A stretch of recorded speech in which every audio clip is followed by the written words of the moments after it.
the teachers before we move to other staff. The recommendation is to increase the starting salary to $50,500 and to provide all continuing teachers an $825 pay increase, and that comes out to 1.5% general pay increase overall. So every continuing teacher would get $825. If you want to look at page 18, it'll show you what that schedule looks like, and I'll put it up here on the screen here in just a minute. And then the other pieces of the puzzle there for the teachers is to provide some equity adjustments to improve market competitiveness. And this is what we were talking about a little while earlier, Mr. Bundus, was we want to address those teachers that are later on in their career where you're lagging the market. And so we're offering some additional adjustments to those teachers to try to improve the market competitiveness in those areas. That'll also hopefully help retain some of your younger staff. You have a very large younger staff, and you want to be able to retain those as well. So this is, and I know this is hard to see, but this is what the work behind that end result that you can see there in the report. You can see there the additional adjustments in the middle column, how they're being targeted there. Really, the bulk of them are from years 10 to about 21 or 22. That's where the bulk of those adjustments are happening. What page that's on, sir? Well, was that page 7? Page 18 shows the final schedule. It doesn't show all this detail, but it shows the final right-hand column, which is the 2016-17 proposed schedule.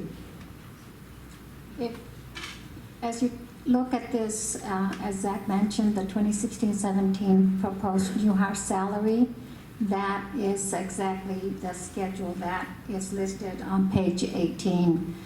This just shows you how we developed that schedule and where we made the targeted adjustments to make the improvements relative to your market, and also illustrates kind of where you are in the position relative to your market before the adjustments and after the adjustments. As you can see here, at that entry, you are at 100% of market, and the starting proposed of $50,500 moves you to 1% above market, as you can see there under the compare before and compare after.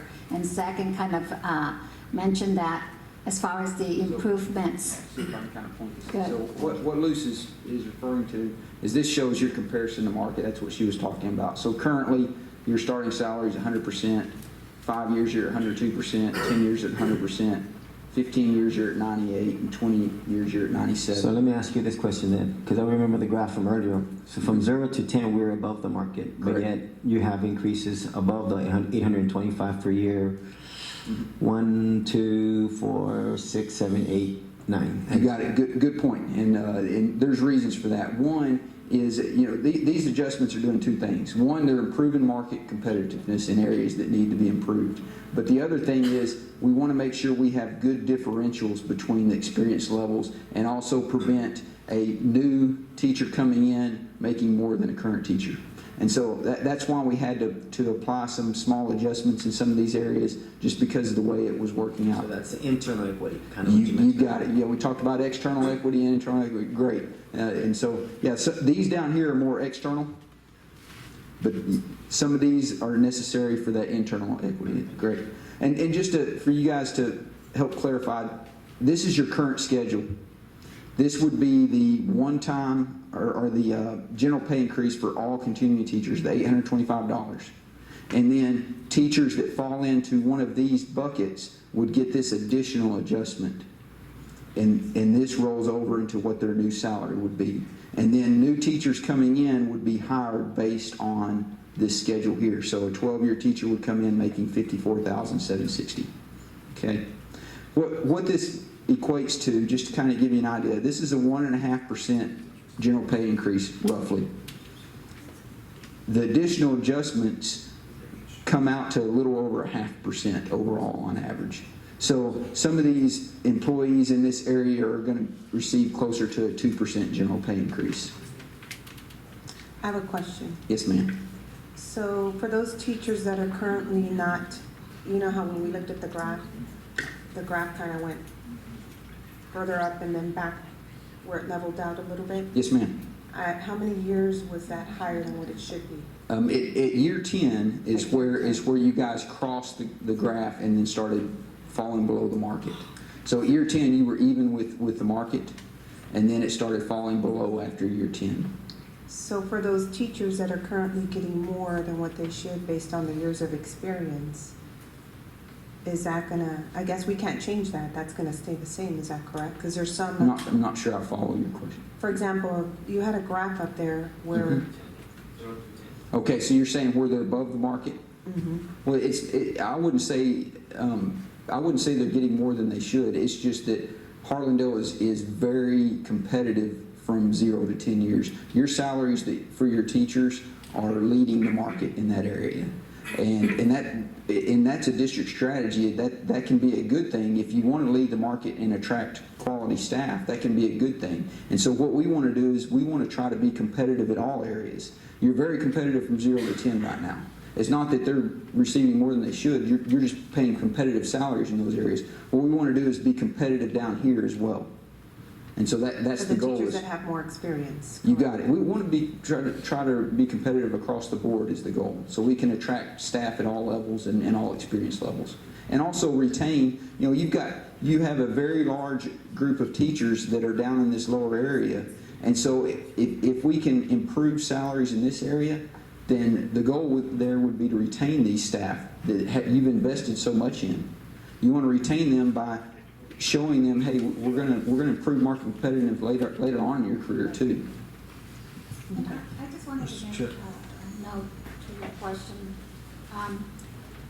Research out there shows that teachers leave the profession typically by their 5th year. So while you are competitive, you're 2% above the market. You're above the market. Is it significant above the market? No.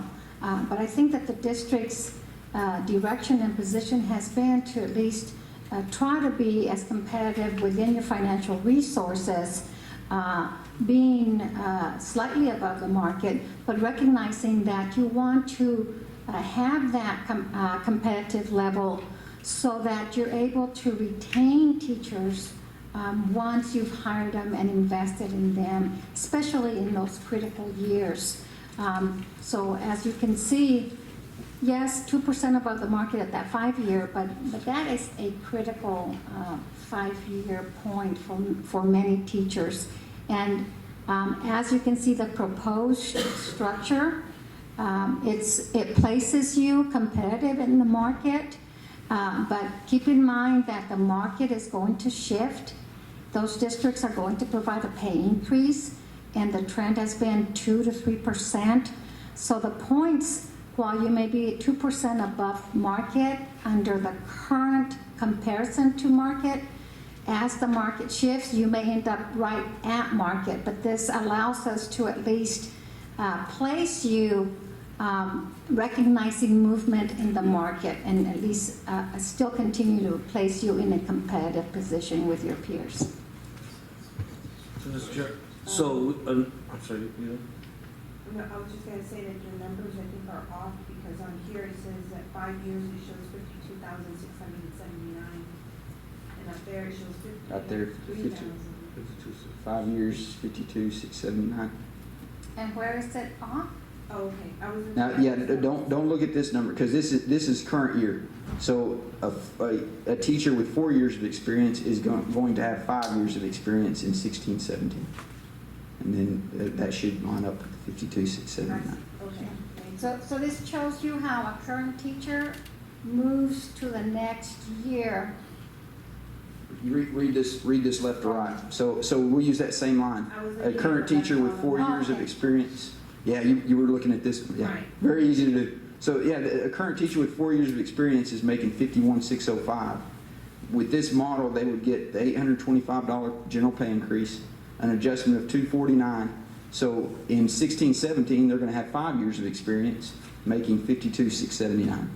And then a new teacher coming in with 5 years of experience would also make $52,679. Mr. Orestes? So we would take approximately 10% of teachers that are at 19 years, or which is about 10% of the teachers that we have, and raise them approximately $2,300 for this coming year to bring them back up to put them into where they fit into the structure. And then somebody with 23 years would receive just the $825. Yes, sir, you got it. 23, there are no additional adjustments there. So do we know what this would cost to? They're getting there. We do. We'll get there. And I've got another graph here in I a just minute have a I think quick that you're question. going to like too. Yeah, Yes, sir. they're getting to that question I asked. I was looking as well, how many more pages before Yeah, that? we'll talk $100 about cost too. But quick question, is this gonna get us, Mark? I know it's gonna get us closer to market across. Sure. Is it gonna get us to market right here? You know which part I'm Yes, talking about? I understand what you're saying, and so let me try to address that best I can. As Luce was saying, this shows where you compare to market with the new schedule.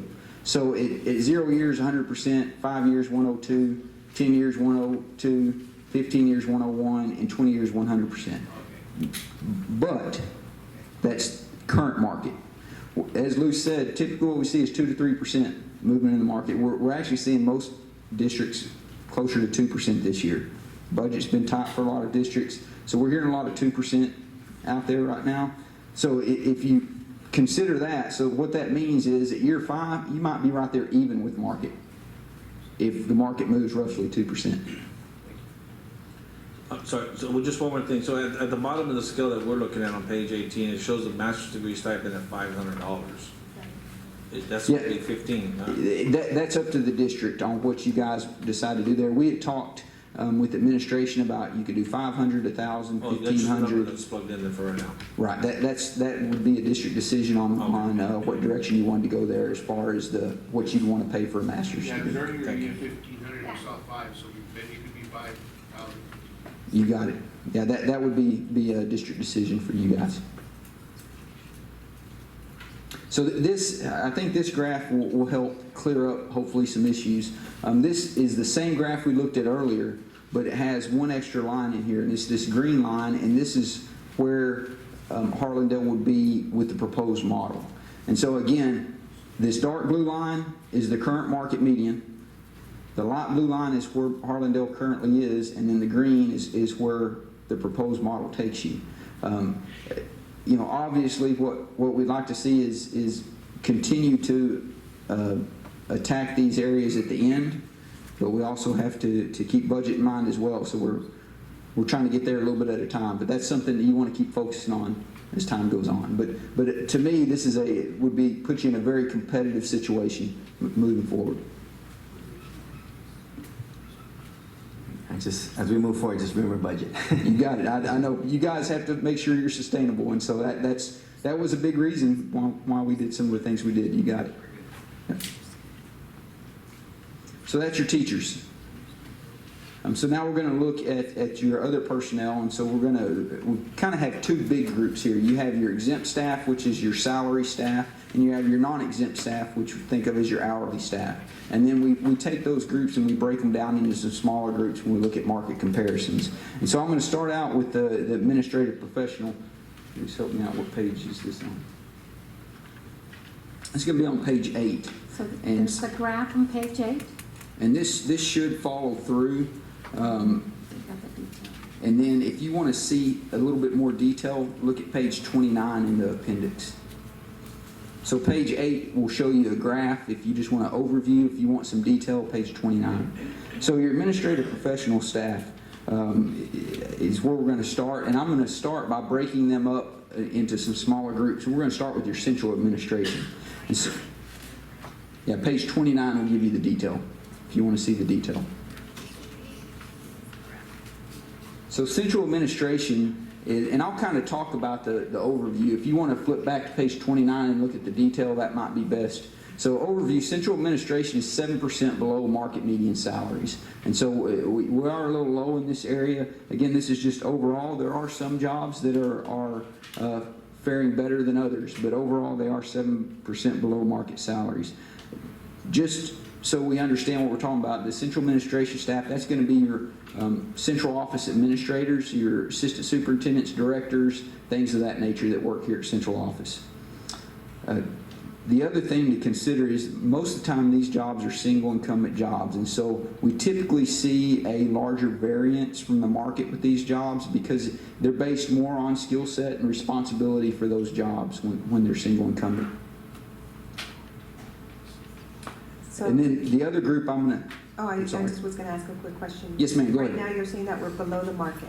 Overall, central, and this is looking at them in aggregate. If you take all your central administrators, we looked at 26 different jobs. We compared 26 different jobs.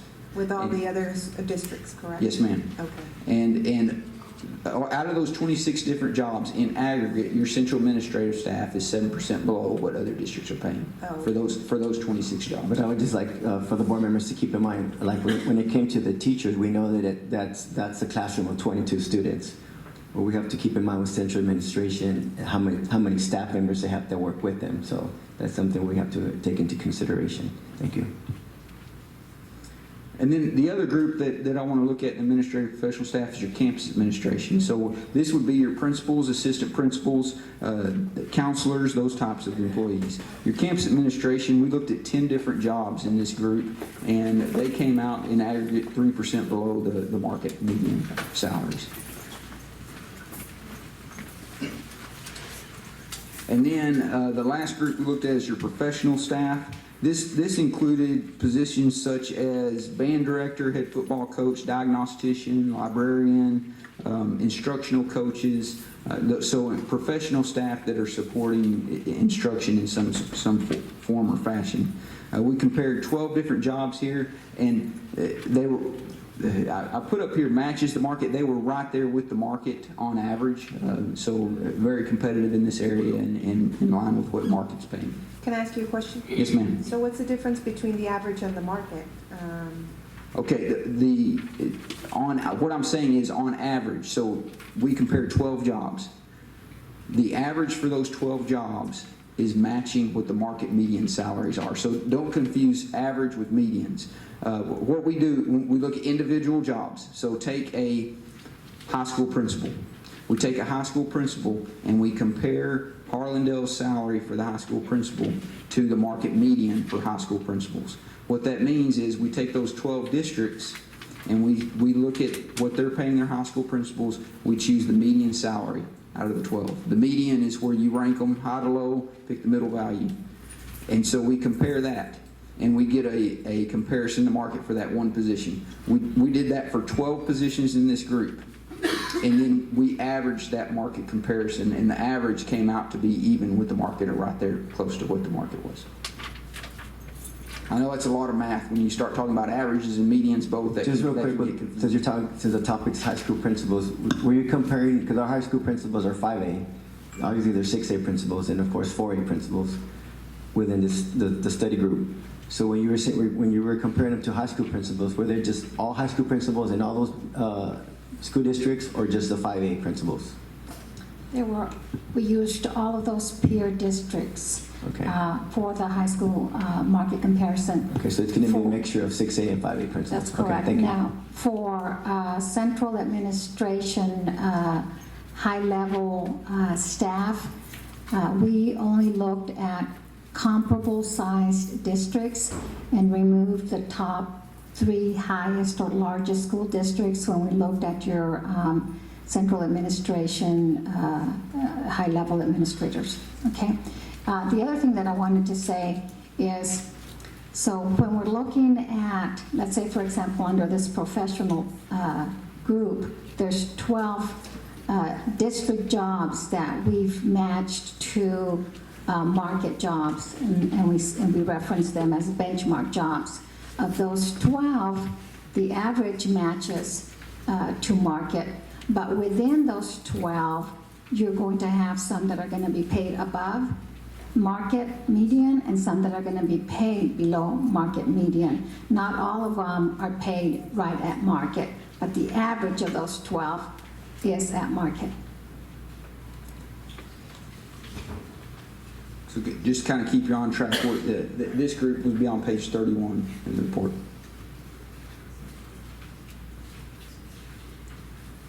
We also broke out your technology staff, and so if you look at your technology staff, this would be network administrators, web administrators, those type of employees. What page is that on, sir? That should be the next page right after the professional staff, I Okay. believe. So we should be going in order there in the appendix, I believe. Did you find that okay? Yeah. Okay. 32, I was just told. So your technology staff is currently 9% below the market median salaries on average out of those positions. We only had 6 positions there to compare, so it's a fairly small group, but on average they are lagging the market by 9%. And then the next group would be your non-exempt group. So these are your paraprofessional staff. So these would be clerical staff and also instructional aides. And then I broke them up into smaller groups to just kind of give us a better comparison. And so starting out, I looked at your central administrative support staff. So these would be clerical positions at central office. So secretarial positions, specialist positions, clerks, things of that nature that are working at central office. They are currently 11% below market median salaries on average. And this is an average of 12 jobs that we compared.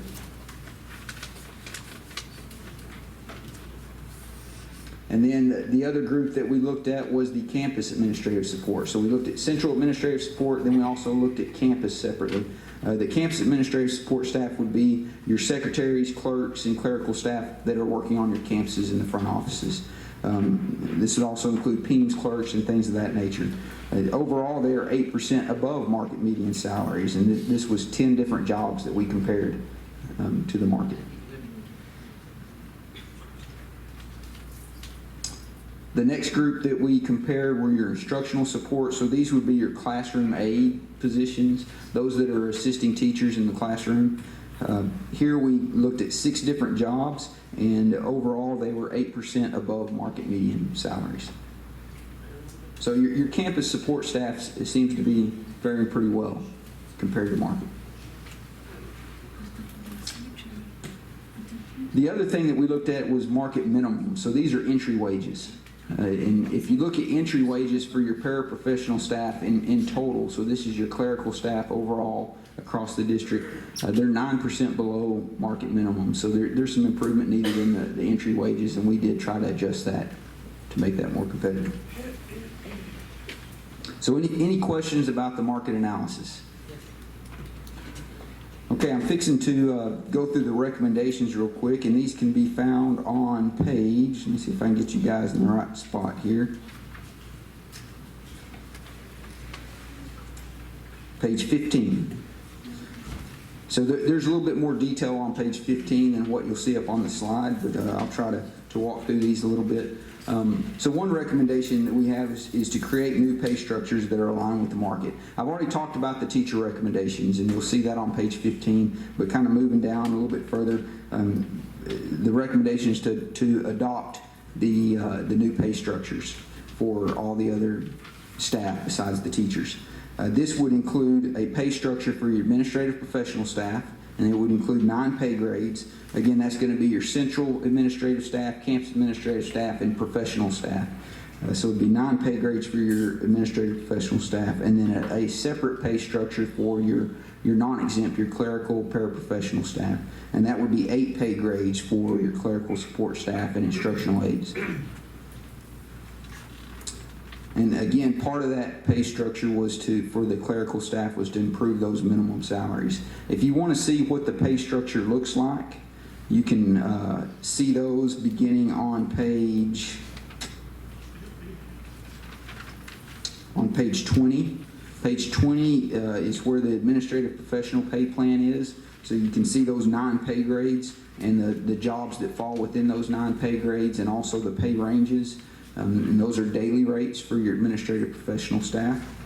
Your clerical paraprofessional staff begins on page 22. That's the pay plan for that group, and that's where you can see the 8 pay grades and the jobs that fall within each one of those pay grades. And you'll also see that we're displaying the hourly rates over there for the pay ranges for that group.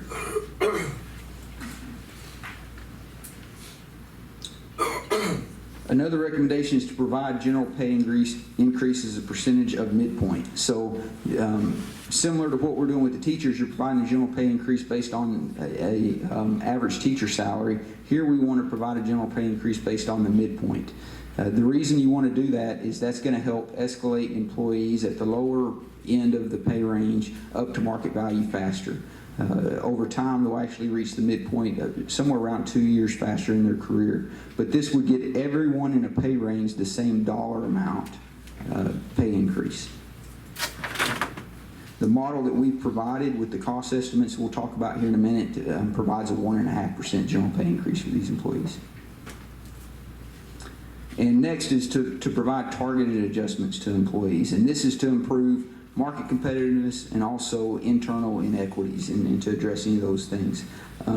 Some of the targeted adjustments that we applied are adjustments to minimum. And again, you'll see this detail in the cost.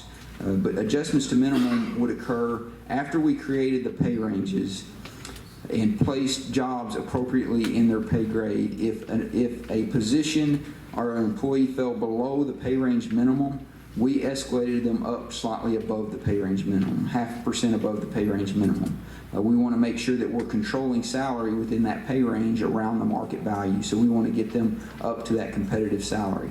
The reason we take them to 0.5% above minimum is because if you hire a new person in next year, you want to make sure they're making a little bit more than that new person that might come in at minimum. Some other adjustments that we applied are peer equity adjustments in the administrative professional plan. We had some internal equity issues that we applied some adjustments to correct that. And then also in the administrative professional plan, we applied a teacher equity adjustment, and that impacted 8 employees. What that means is for jobs that require teacher certification or they went through that teacher career path to get to that job. Good example is an assistant principal, counselor, or principal position. We want to ensure that they're making more in that role than they would be if they were still on the teacher schedule. Because we want that to be viewed as a promotion and as a career path for them. So we compared their daily rate with what their daily rate would be as a teacher, and if it was less, we made that adjustment up, and that did impact 8 employees. And then on the clerical paraprofessional group, the non-exempt group, we made a couple of adjustments there. One is for any clerical paraprofessional staff that was below 90% of the market, we gave them an additional 1% of midpoint pay raise to try to improve competitiveness in that area. And then we also applied a placement scale to spread employees across the pay grade. We were seeing some compression in those job areas, and especially as we were trying to increase the pay ranges, we were seeing some compression. So what we did, we applied a placement scale, and that took the minimum up to the midpoint over a 20-year period, and it spread the employees out over that 20-year period from the minimum to midpoint. Guys, I know it's a lot. Hang in there. We're almost there. The last thing is we recommend moving some of your professional instructional support positions to the administrative professional group. Currently, you have some employees that are on the teacher schedule that would better be served on the administrative professional group pay plan. These include your nurses, social workers, facilitators, diagnosticians, speech therapists, and LSSPs. Currently, they're on the teacher schedule again. Our recommendation is move them into the administrative professional pay plan. You can see that in the pay plan and where we place them at the back of the report. And what that's going to do is it's going to allow the district to offer more competitive salaries for those employees. It's going to treat them as professionals and also create a hierarchy for career progression from teachers. And it's also going to provide flexibility in hiring and offering salaries for when you're looking at new hires.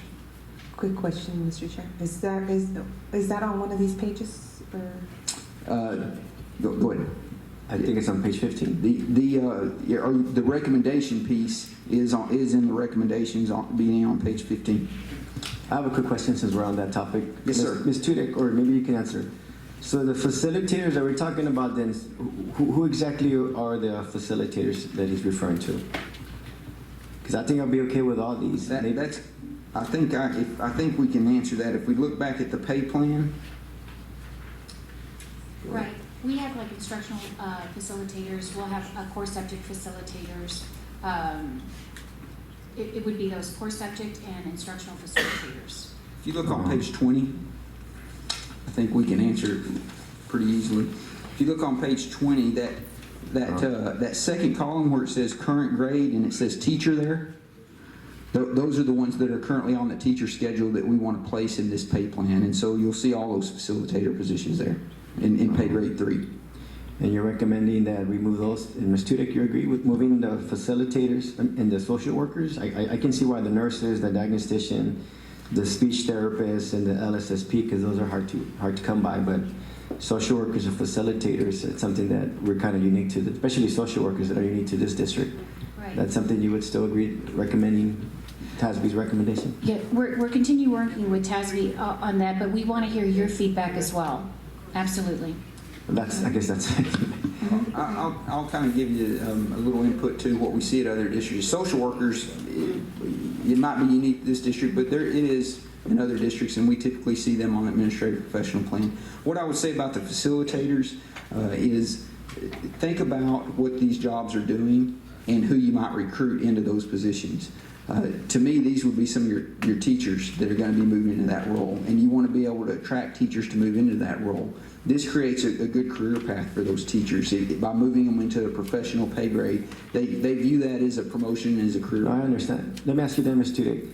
So what are the requirements for our social workers? I mean, I'm catching you off guard, but what are some of the requirements for social workers? I know we haven't had any of ours leave lately, so what are some of the requirements for our social workers? Right. All our social workers are licensed by the state of Texas, and we do require them to maintain them and keep their current certification as a social worker. For social worker? Mhm. Okay. Right. So they can major in social work in college. They can do, but they must have the Have that license. certification, okay. Mhm. All right. Is it a certification or a license? It's a license for social work. It's a license. Okay, Mhm. thank you. The other thing I would consider is think about the role. Are they actually assigned to students and providing instruction like a classroom teacher or not, and kind of that separation. And I was just going to add to that is that we don't require teacher certification for social workers, so placement on the teacher schedule is not a market-based placement.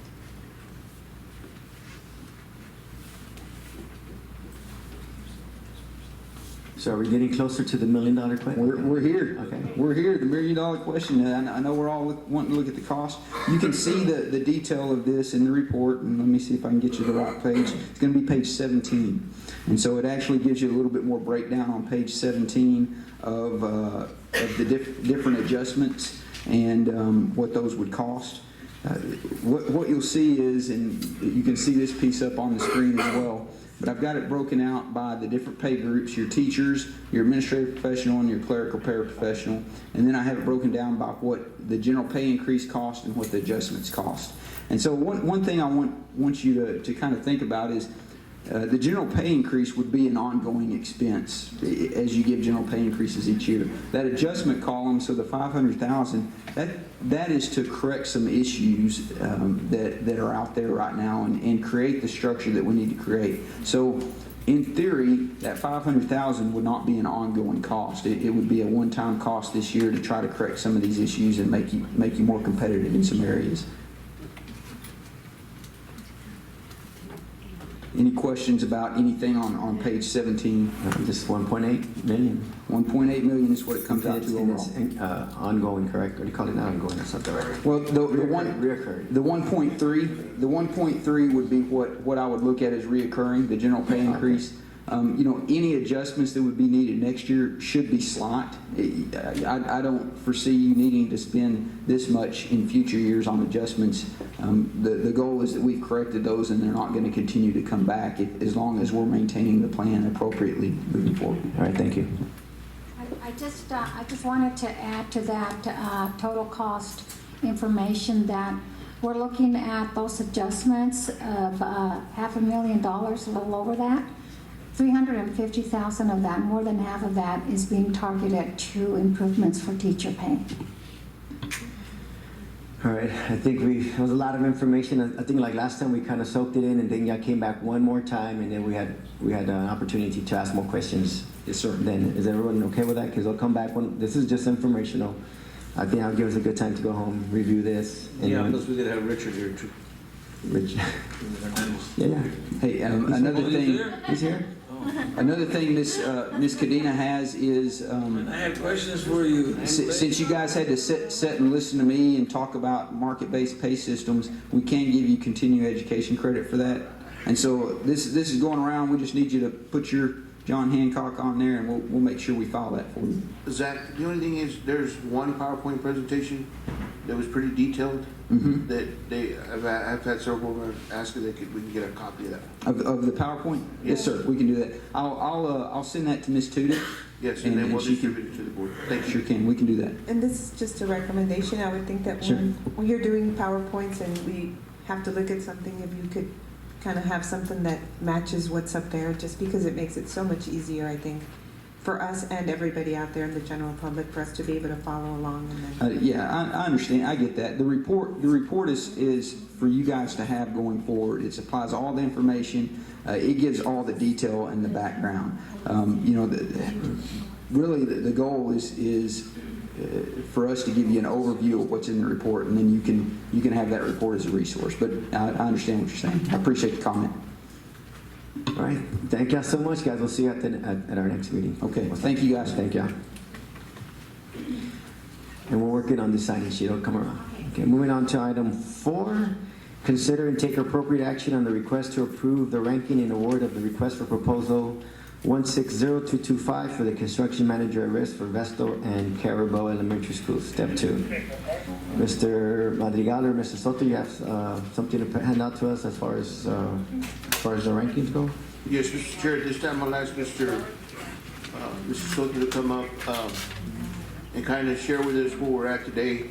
But just to add a little bit before Mr. Soto comes and shares with us, I just want to let you know again that we were approached by our legal counsel here recently and just got made aware of the RFQ and that went out and making sure that we were in compliance with the procurement process. And so we wanted to go ahead and make sure we're compliant with the two-step process. So again, that's the reason we're Okay, having thanks. this item on the agenda. Okay, thank you, sir. Mr. Soto?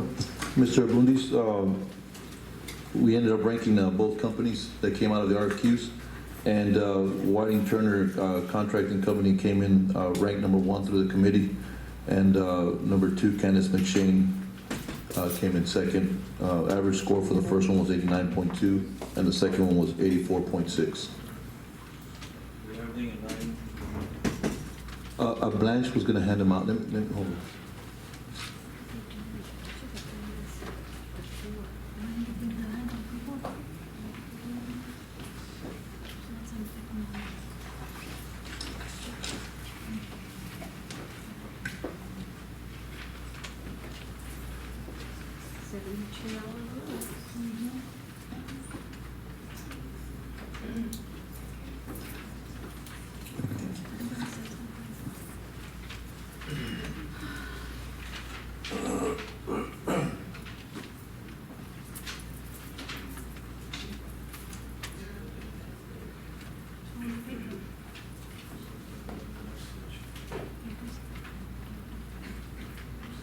The Hondo logos.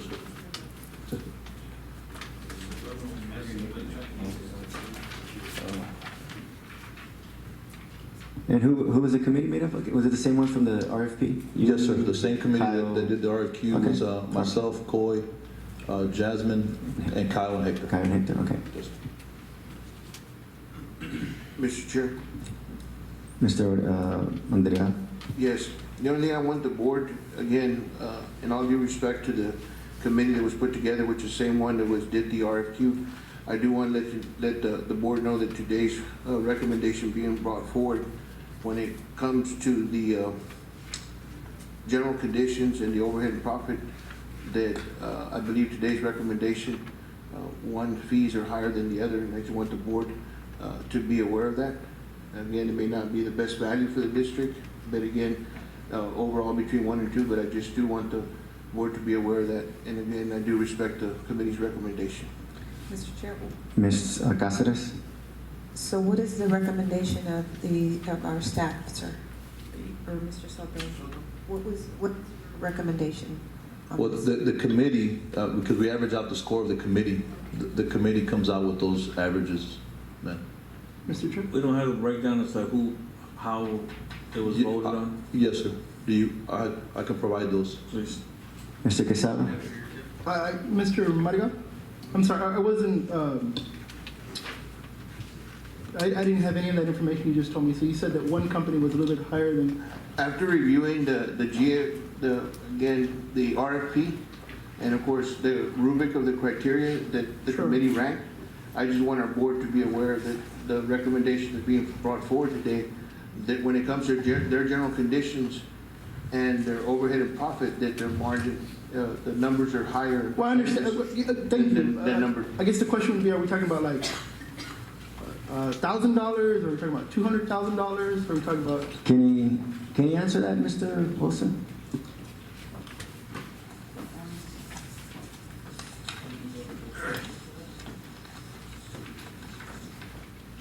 Actually, before you answer that, I'm gonna go ahead and make a recommendation, and then so we can continue our discussion, and then we can make adjustments to react.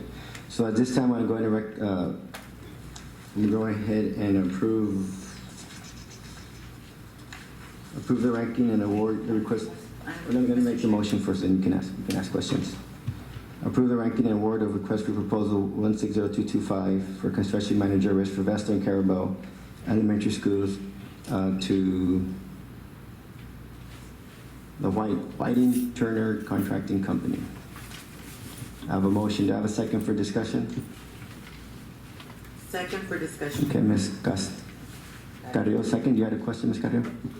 Yes, I'd like to know what the budget is. I mean, isn't there a budget that you abide by for each contractor? I mean, is there a budget that we have? No, this is just approved.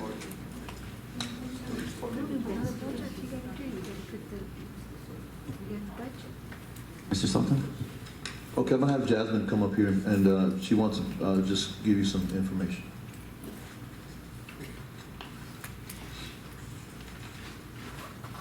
Yes. What's the question? I'm sorry, Apologies. Mrs. Zima? Yes. My question is just, do we have a budget for the contractor as to how much we have in our district to? The budget of the programming was Yes, different, but yes. this is basically the first part of the construction contract, which has not been finalized yet in the negotiation. Because ordinarily, they just give you a fee for pre-construction services. So this is not a builder cost yet for cost of work, which is later on would be coming, which is guaranteed maximum price. That's what would relate to our budget of the programming, whatever is the GMP that will come in sometimes in October and November. At this juncture, district's commitment would be only for pre-construction services fee, which one company is at 80 some odd thousand, the other company is at 60 some odd thousand. So the general condition and the fee need to be negotiated with rank number one. If that does not come to an agreement and district is not pleased by that, then it can go to rank number two. You will seize it and go to rank number two. But this is not as part of the budgetary. This is as part of overall builder composition that is going to have to be in consideration. First phase, second phase. Okay, thank you. Did I answer it, ma'am? Yes, thank you. I have a question. Ms. Okay. Cáceres? You were saying that one of them came in at 80 and the other one at 60? I believe the pre-construction, if I'm not mistaken, one was 85,100 some odd dollars, the other one was 60 some odd thousand. Which one was 85,000? Whiting Turner. And then the other one is Cadence McShane? Caithness McShane was Cadence. 60 some odd Where thousand. was, okay. I don't have it right in front of me, but that's what I memorized. So that's a $25,000 difference. Yes, ma'am. Where is that difference coming from? Why is there such a big disparity? I'm just. The pre-construction services is based on the personnel. As I said, Ms. Cussers, the number needs to be negotiated and see what rank number one is willing to consider. Chair, I That got has to some be legal done. the question I'd like to ask. I'd like to move to go into closed session on this item. Under what? We have a motion to go into closed session to ask a legal question. I'll second that motion. A second, all those in favor? Those against? Ayes have it. We're in closed session. The time is 7:46.